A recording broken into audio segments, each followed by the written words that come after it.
Qui trahit le peuple? C'est celui qui s'oppose, qui dit non. Alors que, et je l'ai dit à plusieurs reprises, aucune constitution dans l'histoire du monde n'est intouchable. Même si un constitutionnaliste, un professeur de droit constitutionnel descendait du ciel aujourd'hui et maintenant, il ne contredirait pas le professeur de droit. Parce qu'aucune constitution n'est intouchable. Et évidemment, je suis de ceux qui avaient dit à l'époque que c'était la meilleure.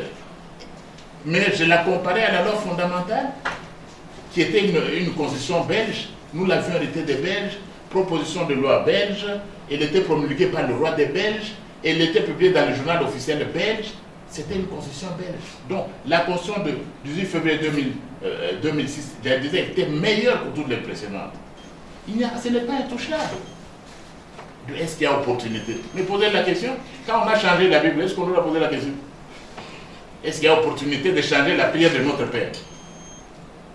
Non. Donc, c'est une constitution qui n'a pas la trahison, pas du tout, parce que le président Félix Antoine Tshisekedi est dans la ligne. Il est vraiment dans la ligne, il a promis. Pour eux, des athées comme la nationalité congolaise, une exclusive, on doit faire disparaître ça. Les enfants, nos enfants sont nés ici à l'étranger. Nous avons la nationalité étrangère pour des raisons de travail et de sécurité sociale. Est-ce que quand nous venons au pays, nous devons être des étrangers? Non. Ils sont pressés à avoir une réforme constitutionnelle.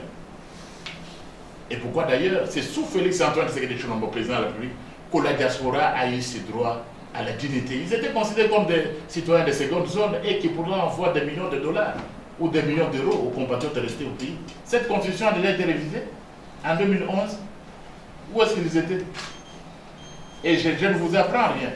Quand cette constitution a été adoptée en 2006, le 18 février 2006, le 14 mars 2006, un regroupement a demandé sa révision. 2 semaines seulement après. Il dit non, la première tâche du nouveau Parlement doit être de réviser la Constitution. Qui avait demandé? La CENCO, l'Église catholique. La première organisation dans l'histoire de notre pays a demandé qu'on touche à la Constitution, que le Parlement ne fasse rien d'autre. Qu'est-ce qu'il disait? C'est une responsabilité, une tâche primordiale pour la survie de la nation. Il faut que le premier Parlement élu révise certaines dispositions de la Constitution. C'était quoi la CENCO? Et d'autres personnes qui se posent aujourd'hui, non, on ne touche pas à ma Constitution. Qu'est-ce qu'on dit au peuple? Professeur, au sein de l'Union sacrée, on ne cesse de dire que le président de la République, Félix Tshisekedi, a une mission et non un mandat. Est-ce que vous pouvez expliquer à la population, il s'agit de quelle mission pour notre pays? Le président a une mission, effectivement. Il a une mission et nous, dans le cadre de l'Union sacrée des nations, vous posez la question, justement au secrétaire permanent de l'Union sacrée des nations, c'est construire un Congo uni, fort et prospère. Un Congo digne, respectable dans le Conseil des Nations. Nous ne pouvons plus être larisés comme sous le régime précédent. Nous ne pouvons pas continuer à être victimes de la servitude de l'étranger et d'un petit pays comme le Rwanda. Et pourtant, qu'est-ce qui est arrivé sous l'ancien régime? On était même incapable de décider le nom de l'agresseur.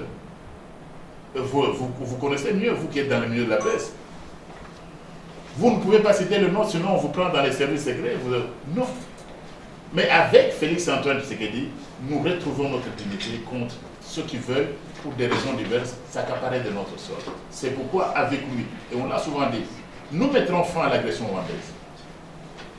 Et le compte à rebours a commencé. Le Rwanda, pour nous, c'est un État voyou. Un État voyou qui se comporte au mépris de toutes les règles du droit international, qu'il pleuve ou qu'il neige. Le Rwanda, qui ne représente rien d'ailleurs, si vous voyez l'espace du Grand Katanga, du Haut Katanga, il n'est même pas la superficie du Haut Katanga. Les dirigeants rwandais ne peuvent pas continuer à nous importuner. Mais on a besoin d'être libérés. Nous ne pouvons pas continuer à être nourris par la Zambie. Quelle est la surface de la Zambie, par exemple, vis-à-vis du Haut-Katanga? Nous ne pouvons pas nous le permettre. C'est une honte. Félix Tshisekedi a reçu une mission de nous débarrasser de cette honte. Pourquoi ça ne marche pas non, au Katanga, le maïs? Parce que... Quoi? Que vaut la Zambie par rapport au Haut-Katanga? L'Union sacrée des nations a été mise en place pour exercer le pouvoir le plus longtemps possible. dans l'intérêt de notre peuple. Le plus longtemps possible. Le plus longtemps possible, c'est Parce que ce n'est pas situé dans le temps et l'espace. Et le plus longtemps possible, aujourd'hui, le président, il a dit lui-même à plusieurs reprises, aujourd'hui je peux être là, je suis là, hein, demain quelqu'un d'autre va être là. Et c'est l'union sacrée, elle continue le plus longtemps. Il a donné plusieurs exemples. Nos amis qui viennent de l'Afrique du Sud, ils vont vous dire que c'est toujours, par exemple, là on parle effectivement d'un parti. L'ANC là-bas, Mandela est parti.